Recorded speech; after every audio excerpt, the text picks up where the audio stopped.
of July 12th to order. Please join me in the Pledge of Allegiance.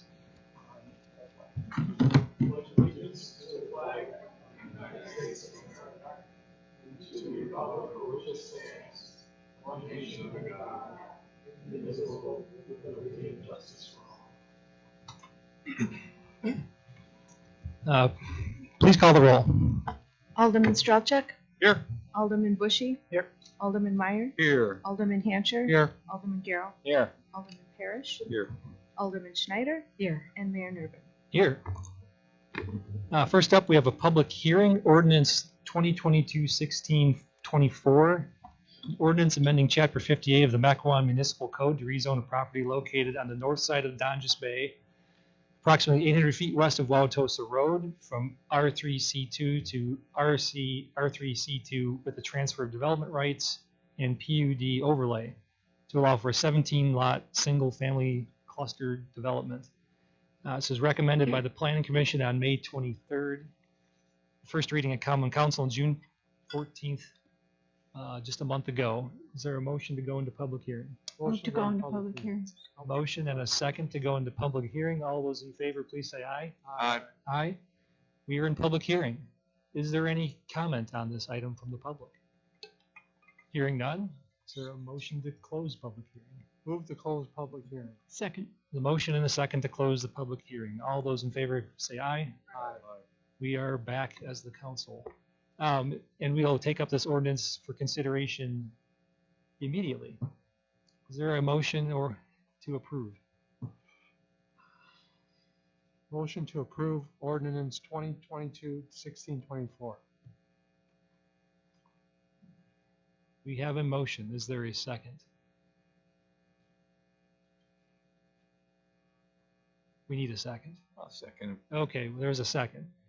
So now the item is on the table for discussion. Is there any discussion on this matter? I have a question. Alderman Parrish. These lots are approximately like 0.25 acres, correct? What's the average lot size of all the houses to the north again? Aren't those all half acre? We tried to emulate as best we could. I could pull up the Have it, it's the Doesn't say map lot. of the screen here for you. So tried to emulate the CGO as best we could. The lots are typically right around 18,000 square feet. The reason why they are smaller than typical is the use of the 5 TDR credits. So you have to remember that 25 acres are being preserved basically just to the south of this. And the Planning Commission felt that the additional density was warranted because of the use of those TDR credits. So we got everything. This plan is what was asked for by staff and the Planning Commission, except there's a little bit of a wider buffer that's required down in this area right here. That's an important matter to keep in mind when considering this site is those TDR credits.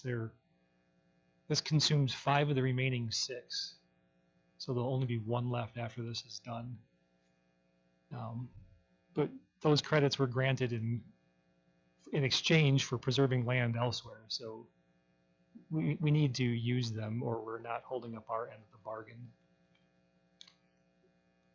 Any other comments? Seeing none, let's call roll on this one. Alderman Strelchuk? Aye. Alderman Bushy? Aye. Alderman Meyer? Aye. Alderman Hancher? Aye. Alderman Garrow? Aye. Alderman Parrish? Aye. Alderman Schneider? Aye. That ordinance is approved. Next, we have personal appearances and public comment. Citizens wishing to address the Common Council on any matter not on the agenda may do so at this time. If you desire to be heard on the agenda items, you may be heard when those items are considered on the agenda. Please speak in the microphone at the podium. Time limit is 5 minutes. We have 1 person registered to speak. Mr. David Schlageter. Can you hear me now? Okay. I represent a bunch of people who live on Freistadt Road, and I am not bringing up the development that is being built on Freistadt and Villa Grove. Instead, I'm asking the city council to consider the fact that Villa Grove Park is we are spending a lot of money promoting the park. We have new signs, we have a new launch. The the Parks Commission went out and took out a bunch of trees, replaced them with 16 brand new specimen trees, and the park is getting a lot of attention. The issue is, at the Planning Commission that we had before, we raised it with the engineer of the city, and they said, well, it's a 20-foot wide road. It's no different than any other road. And I would take issue with the fact that it is exactly 20 feet wide. There is no shoulder on either side. There's a culvert on the west side where the development will be, and then there's the river course on the other side. And that road is basically a giant sidewalk for all the neighborhood to walk down. There are people walking with their kids. They're riding their bikes, and it's a great entrance to it. But at the same time, you have cars going in, and you have boats. Trucks towing boats. And at any one time, two vehicles cannot pass one another without a safety issue. And then the pedestrians need to scatter. So at issue here is you now have a development coming in, and I'm happy to have them build there. But they're going to take about 2 years to have heavy construction equipment going down Villa Grove Road too. So at some point, the city needs to instruct the engineering department to examine this road to make it safe for pedestrians and traffic to go back and forth on the road. And at this point, it would be nice that you might consider a bike pedestrian trail not on the road. But at this point, if anybody who has history with the city will know that was a gravel road, and I've lived in the same place, and then they paved it. It's not really a city road, no matter what the engineers say. I know there were commissioners who questioned this. It seems that there's no plan, as I said at the Planning Commission, to deal with this road.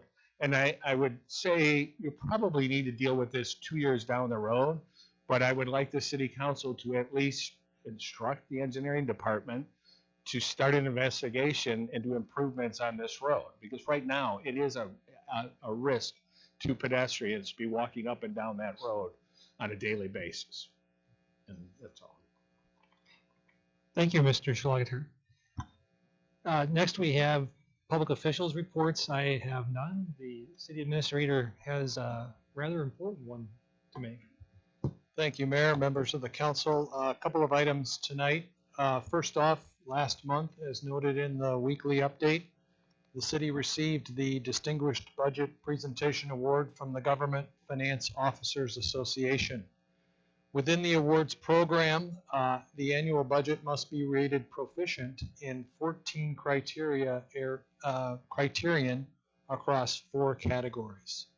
The recognition by GFOA reflects a commitment to the highest principles of governmental budgeting, and this year was the 14th consecutive year that the city received this award. So a big congratulations goes out to the finance department staff, as well as members of the Common Council and other staff that were involved in the development of the city's 2022 annual budget. On an unrelated note, July 1st was the start date for the Southern Ozaki Fire Department to begin operations as one unit. And while the Southern Ozaki Fire Department is not official until January 1st of next year, the 2 departments, Mequon and Thiensville, are now operating under one schedule and as one staffing team. You'll recall that Mequon and Thiensville approved the intergovernmental agreement establishing the Southern Ozaki Fire Department earlier this spring. And with the recent retirement of Chief Brian Riles from Thiensville last month, our chief, City of Mequon Fire Department Chief David Bialk, was sworn in as the Thiensville chief last month. So he now oversees both departments, and they are operating under one schedule and as one staff going forward through to January 1st. As of January 1st, the Southern Ozaki Fire Department will become official, and the department will be one unit operating under one combined budget, which will be then developed later this fall. Moving on, early in-person absentee voting will start later this month for the August 9th partisan primary. Registered voters may cast ballots here at City Hall on weekdays beginning July 26th. That'll carry through until Friday, August 5th, and that can be done between normal operating hours here at City Hall from 8 a.m. to 4:30 p.m. Lastly, and this is in reference to your comment, Mayor, we have several representatives from the Mequon Police Department here with us this evening. And if I rewind the clock just for a moment to the point where 3 years ago our current police chief, Pat Pryor, was hired, he was sworn in as Mequon's 7th police chief. And as someone who was involved in the interview process when the city was hiring Pat Pryor as our police chief, Chief Pryor committed to pursuing statewide accreditation through the Wisconsin Law Enforcement Accreditation Group before he was hired and then after he was hired. I'm happy to report here tonight that after 2 long years of work amongst Chief Pryor and Captain Riley, who's with us tonight, and others within the Mequon Police Department, we recently achieved accreditation through the Wisconsin Law Enforcement Accreditation Group. Mequon is now one of 46 agencies within the state of Wisconsin, law enforcement agencies, amongst over 540 in total that has received this recognition. And tonight we are joined by Glendale Police Chief Mark Ferguson, who is the president of the Wisconsin Law Enforcement Accreditation Group, who's here to present the award to Chief Pryor and Captain Riley. Chief Ferguson, would you come forward to the podium, please?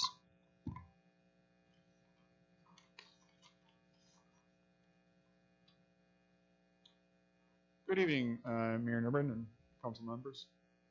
I'd like to get a little presentation, a little background. My name is Mark Ferguson. I'm the chief of the Glendale Police Department. I'm also the current Wiley Ag president.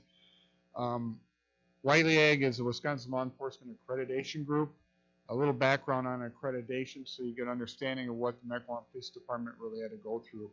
Accreditation is a very progressive and time-proven way of helping institutions evaluate themselves and go through best practices in whatever their field they're at.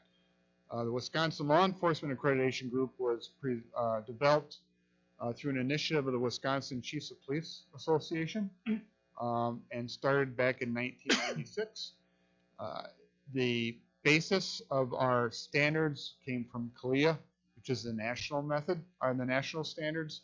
And what Wiley Ag was trying to do was develop a cost-affordable program for Wisconsin agencies that were related directly to Wisconsin challenges, not necessarily a national program. We're very happy with the progression, how it's gone. Again, our first edition standards were developed in December 3rd, 1996. Wiley Ag accreditation is a voluntary program. It's very important. Agencies aren't mandated to do this. They volunteer to go through this. They are evaluated on standards that demonstrate, and they have to demonstrate compliance with those standards. So they are evaluated every 3 years by a group of trained assessors from outside agencies.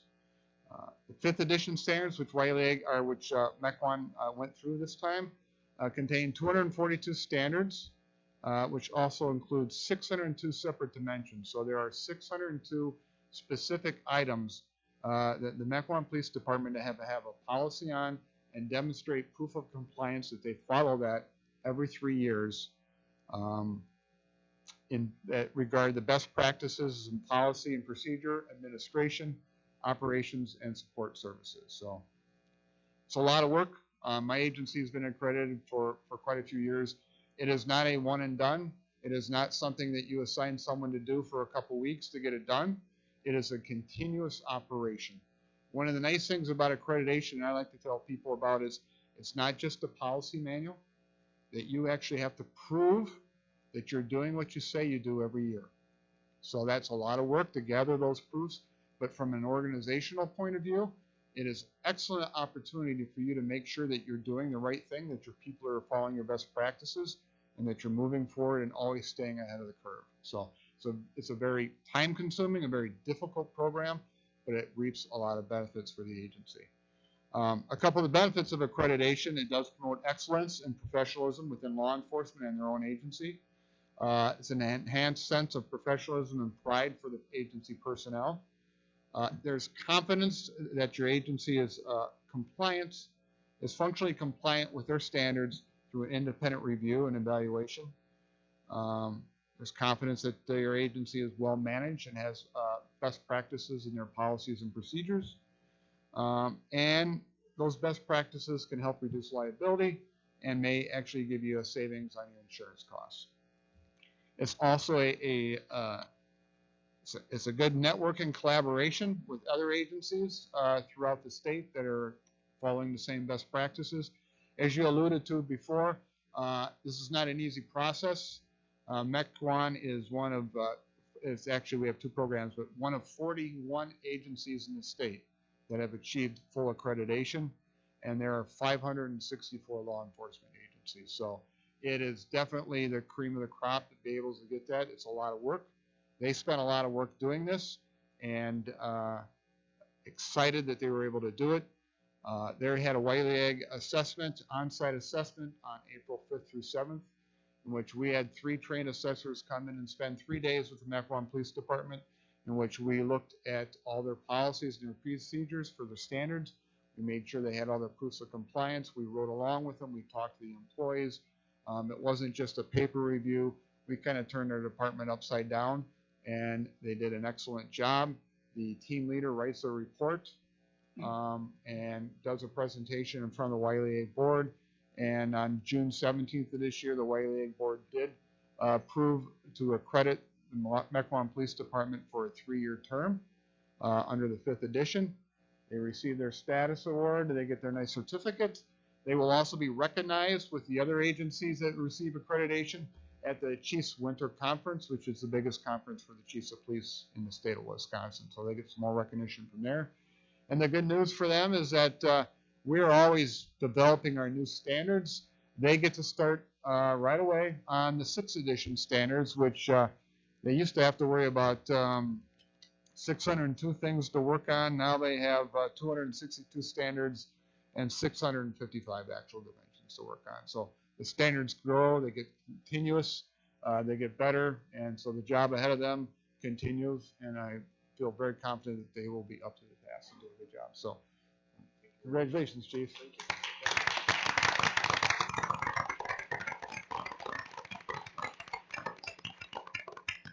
I'd just like to take a minute to say thank you again. Thank you to the support of the city and the council. A special thank you to Captain Riley. He was really the team lead on getting this accomplished. It was a large and busy and time-consuming task. Officer Kirsten James, who has to be sleeping right now because she comes on duty in about 4.5 hours, was also a big contributor to this. She worked on this project for about the last 12 months, almost nonstop. And so between the Captain Riley and Officer James, the two of them reached out to the rest of the agency, and we all collaborated together and were able to get the job done. So I'm very proud to accept this for the city and for the department. It's truly an honor to be up here in front of you today. I appreciate the support and the community support that we get is outstanding here in Mequon, and that just continues to show what a good community that we have. So thank you everybody for this award and for taking the time to recognize our department tonight. Thank you. Fantastic achievement, Chief. It really highlights the department's commitment to professionalism and operating at the highest standards, and it really reflects well on the city as a whole. So we really appreciate your hard work, and know you look forward to more hard work, because hard work is rewarded with more hard work. But I know you'll do great. Thank you. Next up, we have the consent agenda. We have 11 sets of minutes from various boards and commissions, and one resolution, Resolution 3963, approving a development agreement for the green at Mequon, a 7-lot conservation subdivision in the southwest corner of Villa Grove and Friedstadt. Would anyone like to make a motion to approve the consent agenda as is. Move approval. Remove an item. A motion and a second. Hearing no discussion, all in favor of approving the consent agenda, please say aye. Aye. Any opposed? Yes. Opposed. I wanted to remove item L and vote on that separately. Would you like to back it up? I'm Yes. willing to entertain it. Okay, so we'll have functionally approved the minutes from the meetings. We will remove resolution 3963 for discussion. Is that okay to do procedurally? Just undo what we did. And I would vote aye in favor of the rest of the consent agenda. Yeah. Unless you Okay, like- let's vote on items A through K, just so it's totally clear. All those in favor, please say aye. Aye. Aye. Any opposed? No. Now we'll take up item L, resolution 3963. Yeah, and just a brief statement on why I pulled that back off. You know, I think this is going to pass tonight, and I think the developer's done a nice job of putting together the best foot forward for this piece of land. However, I did struggle with the density on this parcel, the removal of a couple specimen trees, and then the Villa Grove Road width and not having that widened up to the subdivision, which is why I voted no for it at Planning Commission. I'm voting no on that tonight based on those premises that didn't get changed between now and then. Thank you, Alderman Strelchak. Any other comments on this item before we take it up? Seeing none, A is there a separate motion? motion on this? Do we need a separate motion on this? I think we do, yeah, separate motion to I'll move approval. Second. motion and a second. All those in favor, please say aye. Aye. Opposed? No. I think there's one opposed. Next, we have ordinance first readings. So I'll hit these in order here quickly. Ordinance 2022-1625, an ordinance amending Chapter 58 of the Mequon Municipal Code relating to maintenance responsibilities and green infrastructure requirements in connection with the city's certification of stormwater facilities. This is recommended by the Planning Commission on June 27th. So the first reading. Ordinance 2022-1626, an ordinance amending Chapter 58 of the Mequon Municipal Code to allow event planning services with facilities as a permitted use within the Town Center zoning district. This was also recommended by the Planning Commission on June 27th. Ordinance 2022-1627, an ordinance repealing and recreating Section 2-63D of the Mequon Municipal Code relating to mayoral and aldermanic vacancies. Recommendation forthcoming by the Public Welfare Committee tonight. The recommendation was? They approved it or recommended approval, subject to one change, which includes a reference to the acting mayor and the kind of succession that is in place for that position. Okay, thank you. That's it for ordinance first readings. Next, we have ordinances. We have none, which brings us to resolutions. Resolution 3964, resolution approving adoption of the City of Mequon strategic plan for 2022 through 2025. Motion to approval? Second. Motion and a second. This was also recommended earlier this evening by the Committee of the Whole. Is there any further discussion? Hearing none. All those in favor, please say aye. Aye. The strategic plan is adopted. Resolution 3965, a resolution authorizing execution of a professional services agreement for Phase 1 planning for an enterprise land management system with the Vero Advisors of Maryville, Tennessee, in the amount not to exceed $42,800. This was recommended earlier this evening by the Finance and Personnel Committee. Move approval. Second. Motion and a second. Any discussion? Hearing none, please call the roll. Alderman Bushy. Aye. Alderman Meyer. Aye. Alderman Hancher. Aye. Alderman Gero. Aye. Alderman Parrish. Aye. Alderman Schneider. Aye. Alderman Strelchuk. Aye. That resolution passes. Resolution 3967, resolution approving the purchase of 2 Ford Police Interceptor Sport Utility Vehicles from Ewald Automotive, Hartford, Wisconsin, and installation and purchase of associated equipment from General Communications of Milwaukee, Wisconsin, in the total amount of $87,714. Recommendation is forthcoming from the Public Safety Committee. Was there a recommendation? It was recommended unanimously, and I move approval. Second. Motion and a second. Any further discussion? Hearing none, please call the roll on this item. Alderman Meyer, Aye. Alderman Hancher, Aye. Alderman Garrow, Aye. Alderman Parrish, Aye. Alderman Schneider, Aye. Alderman Strelchak. Aye. Alderman Bushy. And that resolution passes as well. Resolution 3968, a resolution approving the purchase of a fire department ambulance from Lifeline Emergency Vehicles of Middleton, Wisconsin in the amount of $296,511. Recommendation forthcoming by the Public Safety. This was Committee. also recommended unanimously, and I move approval. Motion and a second. Is it? I'll second. Okay. Second by Alderman Hancher. Is there any discussion on the ambulance? Hearing none, please call the roll. Alderman Hancher, Aye. Alderman Garrow, Aye. Alderman Parrish. Aye. Alderman Schneider, Aye. Alderman Strelchak. Aye. Alderman Bushy. Aye. And Alderman Meyer. Aye. That resolution passes as well. Next, we have specified unfinished business from prior meetings. So Alderwoman Schneider is going to give us an update on Ordinance 2021-1594, which you may recall is our ordinance to reduce the lot sizes you're able to have chickens on, and she has good news, I think. I just wanted to get this in the minutes because some of my colleagues asked for an update after a year after this was passed, and the Planning Commission did not recommend it. So 13 families asked for permits to raise chickens on their land. And of those 13, 9 of them had properties less than our previous 1.5 acres. And of those people who are raising chickens, there have been no complaints. Not so much as a peep No from peeps. any resident. No clucks, no peeps. I couldn't resist. Thank you for the update. That's certainly good news. I'm glad to hear it's going well. Oh, come on, that was a good one. That was outstanding. Next, we have specified new business. We have 2 appointments. Alderman Garrow to fill in temporarily on the Public Works Committee until we can fill the vacancy from my old district.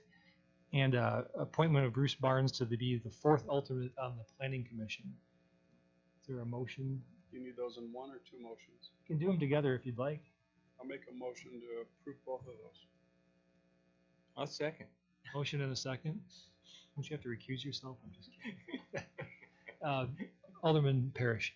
Thank you, Mayor. I just wanted to thank Common Council President, expend our appreciation to Alderman Garrow for stepping up on the Public Works Committee, and to Alderwoman Schneider for sharing the additional responsibilities on the Economic Development Board. So we're making the best of it. So thank you both.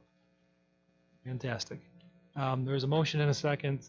All in favor, please say aye. Aye. Any opposed? Those appointments are official. Lastly, we have 2 potential closed sessions. First, Monsanto lawsuit. Common Council may enter into closed session pursuant to Wisconsin Statute 18.85 Prin 1 Prin G for the purposes of conferring with legal counsel for the governmental body who is rendering oral or written advice concerning strategy to be adopted by the body with respect to litigation in which it is involved, and then may re-enter into open session to take such action as it deems appropriate. We'll vote on these separately. Is there a motion to go into closed session for this item? So moved. Second. Motion and a second. All those in favor, please say aye. Aye. Aye. You So- need to do a roll call, sorry. You want to do a roll? Oh, we need to do Have a to. roll call. Okay, we'll do a roll call. Okay, so Alderman Parrish, Aye. Alderman Schneider, Aye. Alderman Strelchak. Aye. Alderman Bushy. Aye. Alderman Meyer, Aye. Alderman Hancher, Aye. Alderman Garrow, C. and Mayor Nervin. Aye. So that is approved. Next, we have a potential closed session for legal services RFP. The Common Council may convene in the closed section pursuant to Wisconsin Statute 19.85 Prin 1 Prin C for the purposes of considering employment, promotion, compensation, or performance evaluation data of any public official over which governmental body has jurisdiction or exercises responsibility, and Wisconsin Statutes 19.85 Prin 1 Prin E for the purposes of deliberating or negotiating the purchasing of public properties, the investing of public funds, or conducting other specified public business whenever competitive or bargaining reasons require a closed session, and then may reconvene into open session to take such action as deemed appropriate. That's a mouthful. Is there a motion to go into closed session on this item? Move to go into closed session. Motion and a second, and we'll take another roll call. Alderman Schneider, Aye. Alderman Strelchuk, Aye. Alderman Bushy, Aye. Alderman Meyer, Aye. Alderman Hancher, Aye. Alderman Garrow, Aye. and Alderman Parrish, and Mayor Nervin. Aye. I do not believe we are anticipating a return. That does either the city administrator or the city attorney disagree with that? I don't anticipate returning. Maybe. It'll depend on what action takes place on A. Okay, so we'll leave the possibility open, but we're going to disappear for a few minutes, and we may or may not return. Oh, we'll have to return to it. Formally adjourn. What? We're going to go into the.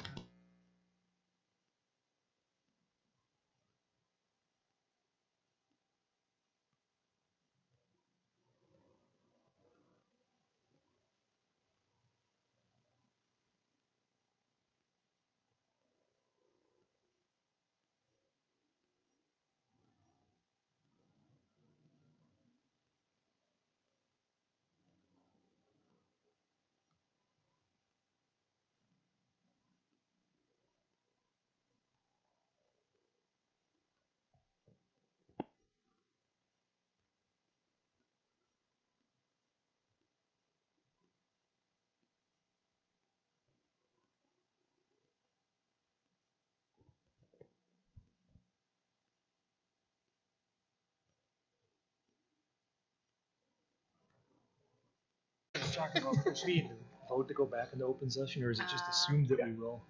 I've been accustomed to voting to go back into closed session. Okay. Then we'll do it. Yeah, Uh-oh. Makes you comfortable, it's probably right. I like that. All right. All right. Move to go back in open session.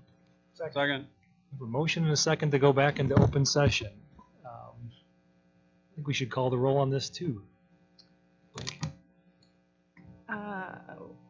Alderman Strelchuk, Aye. Alderman Bushy. Here. Alderman Meyer, Aye. Alderman Hancher, Aye. Alderman Garrow, Aye. Alderman Parrish. Aye. Alderman Schneider. Aye. All right, the matter back before us in open session is on the Monsanto lawsuit. I think the decision we arrived at was to participate in the class action, but object to the scope, in hopes that others will object to the scope and the judge will potentially modify the terms of the class action. That objection being that it's a calculation based off of stormwater runoff, and it's really scope. It covers everything regardless of where it happens. So I think that sufficiently summarizes what we discussed, and we will take a vote on that matter with a roll call here. I make a motion to that matter. Second. A motion and a second, even better. Now we can really take a vote on it.